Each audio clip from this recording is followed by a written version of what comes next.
evening, everybody. Excuse me, I've got something in my throat that shouldn't really be in there. Unlike whiskey, which should be in there. It's Wednesday, the 9th of November, and it's the evening after the night before. If you're American, they have a new president, and I don't really know what I can say on the matter. There's not a lot I can say. I know how I feel about it, and yeah, because there are probably some people watching that are happy of what happened, and the votes were made, and the people made their say, and we deal with it, and we move on, and we live together, and try and deal with everything as best we can. And hopefully, it might be for the best. Right now, I don't feel like it is, but you just never know. So, 2 tonight, and the first one is this one, which was very, very kindly donated by the ever wonderful Mr. Jason B. Standing. Here he is. Jason, thank you very much for this, and I think you were looking forward to me doing this one as well, by my recollection. And in the little package that he sent, because this was, I can't remember if there was something else with it. I'm going to have to look at the rest of the list. This was kind of after the ones that he'd sent through quite early on in the challenge. There was a couple of little badges, which are these, which you might be able to see there. It's a W and an S, it's not an S&M club. And WS, which is on that badge, stands for Whiskey Squad, which is Jason, a guy called Billy Abbott, who works at the Whisky Exchange, and a couple of other people, I think. Those are the only two that I really know that are involved in it. It might just be them two that set it up. And it's basically, down in London, it's like a tasting group. So they have get-togethers, and they have very, very good whiskies, and they just generally have a good time, and I'd love to join them one day. It sounds like an absolute blast. And on the 17th of November, so if this is before the 17th of November, and you're watching this, and you live in London or near London, they're actually hosting a tasting event that's not even a tasting. It's literally just to get together and try and clear out a load of bottles that they've got lying around that are cluttering up the space. So they're charging a ticket, and it's how much is it a ticket? Is it £10 or £20 a ticket? £20 a ticket, and there is going to be a lot of stuff on. But what Billy has said is that they are doing it as a charity event. They're basically doing it for 2 charities. One is I think it's a member of the Whiskey Squad in some form or another, called Elise, who is going to run the New York Marathon, whenever that is. I've absolutely no idea. And she is raising money for charity for something, I think. I can't remember. And also Movember, which is the Grow a Beard for, I can't even remember what charity that's for. And also, so it's not 2, it's 3, also for a Dram A. So a chunk of the money that they raise from doing this, stick a load of bottles on a table and everybody pretty much help yourselves, whether there's any structure to it or not, I don't know. But some of that ticket money will be going into part towards the Children's Heart Surgery Fund. So yes, if you can, there's only 12 places available left.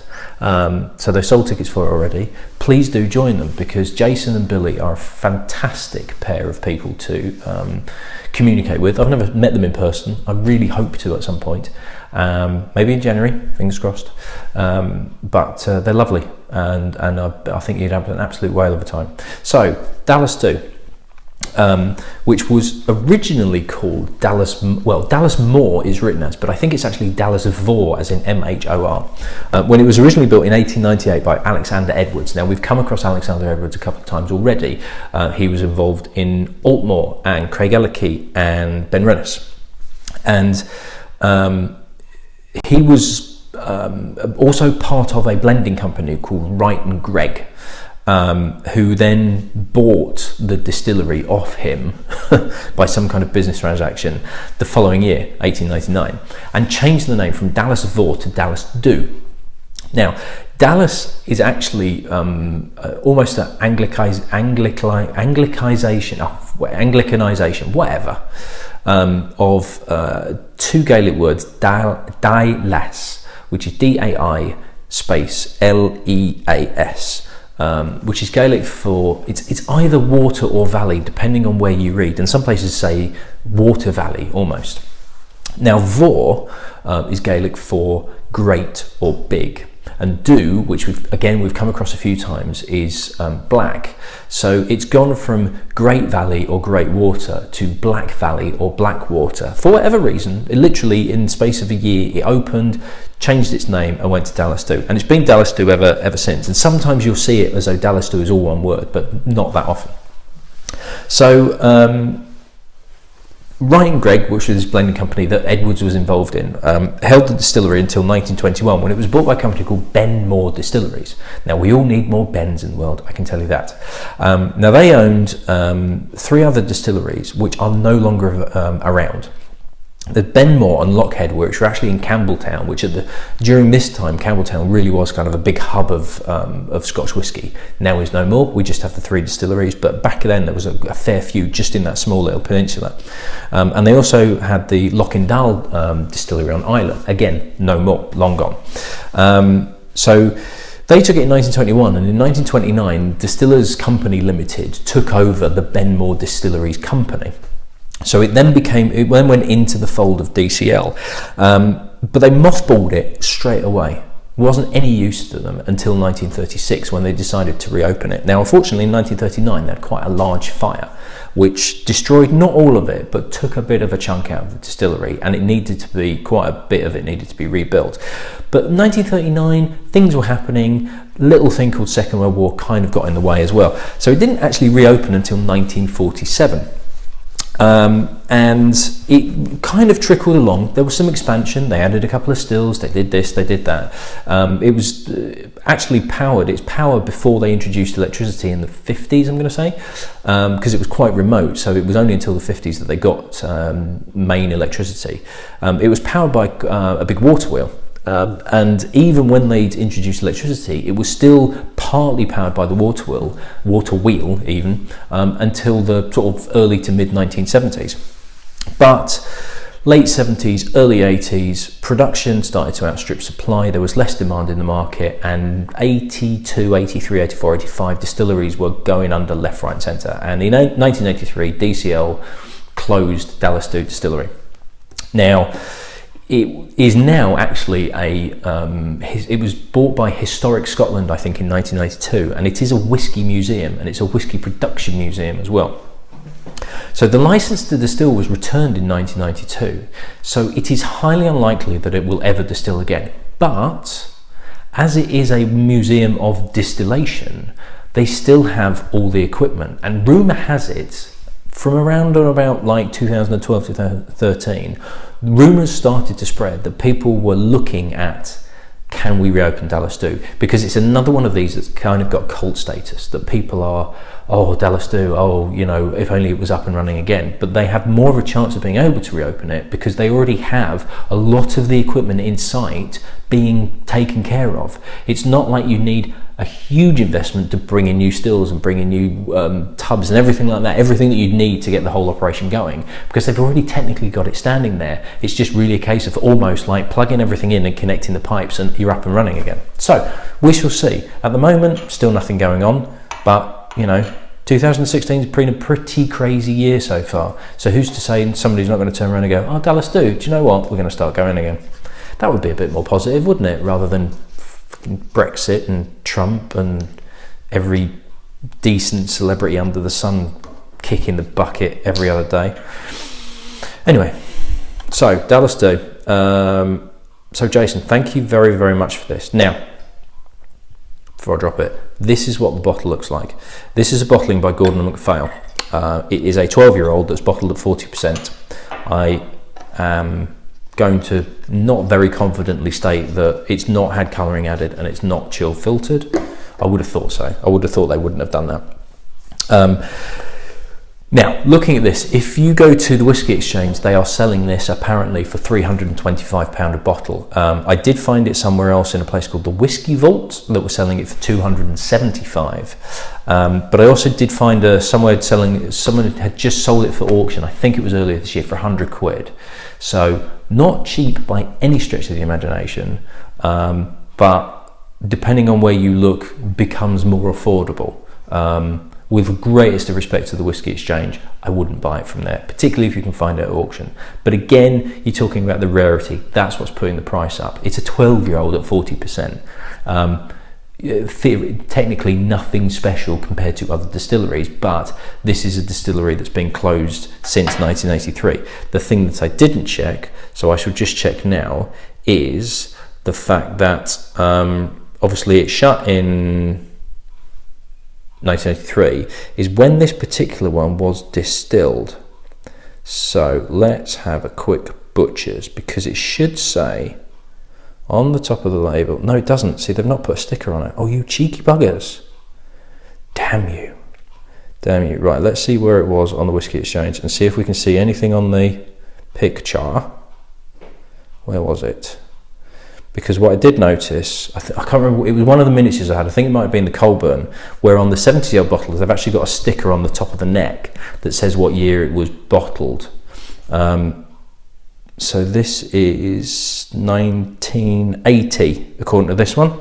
So I'm going to assume that this is the same one that Jason's given me. So this is a 1980 that was bottled in 2001, interestingly.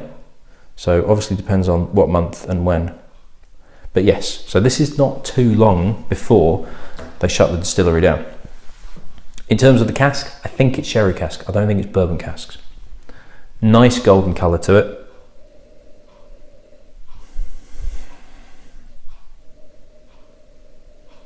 There's actually an element of beer in it.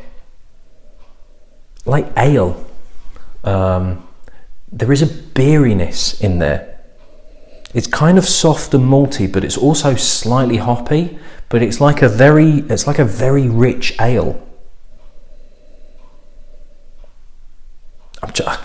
I'm trying to think if there's smokiness to it as well or not.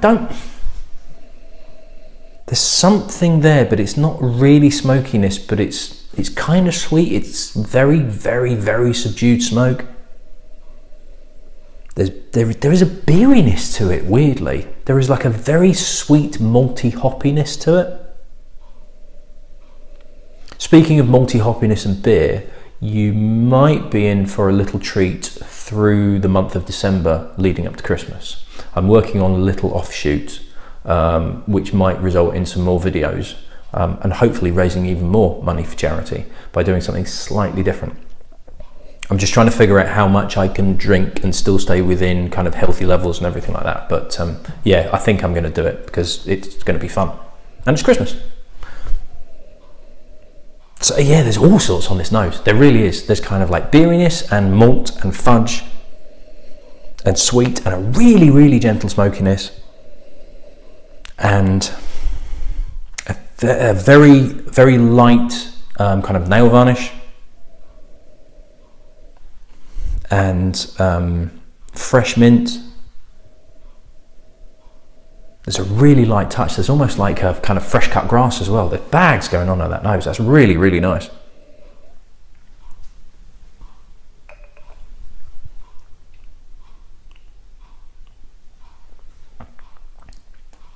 Oh, there's a really nice sweetness to it and a really soft, full mouthfeel.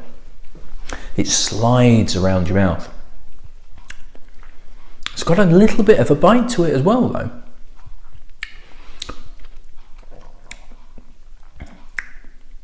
There's loads going on in there. There really is.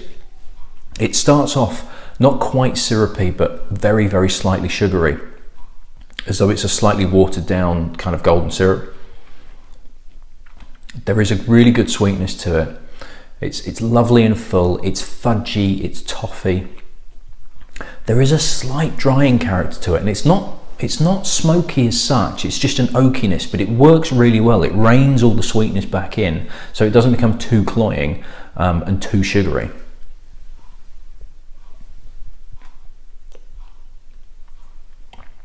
That initial mouthfeel as it goes into your mouth, and this burst of sweetness, and it really is a lovely soft, almost salted caramel, really rich before it turns into fudge. But as it travels towards the back of your throat, it becomes slightly more drying, but it's not sucking moisture out. and it's not overly oaked, and it's not like chewing on the end of a pencil or licking the inside of a cask. It takes that, it would be too sickly, it would almost be like a liqueur and kind of a bit after a while. This just pulls everything back, and it gives you something at the end where it's a little bit of fibre. It reminds you that you're drinking whiskey, not a liqueur. That's really nice stuff. Very, very good indeed.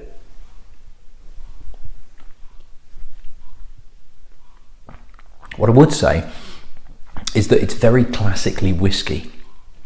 It doesn't really have anything unusual about it. There's nothing that kind of makes it stand out to a lot of other whiskies in terms of, there's nothing individual about it. It's a concentration of everything good about whiskey. There's malt, there's fudge, there's sweetness, there's oakiness, there's a bit of dry, it's difficult to say it's smoke, but it is sort of there. But it's a classic Scotch whiskey, which is just really well done. So there's nothing kind of quirky about it, or kind of, oh, this is different, this is unlike anything I've tried. It's like a lot of whiskies that I've tried, just done really, really, really well. You know, this is a representation of, right, what does Scotch whiskey taste like? Impossible question to answer, but if you had to pick one gun to head, something along the lines of that, because that's got your core characteristics of what makes Scotch whiskey so good. That's really, really nice. And it's that slightly drying element, which just lifts it, kind of makes it feel like it's slightly more than 40% as well.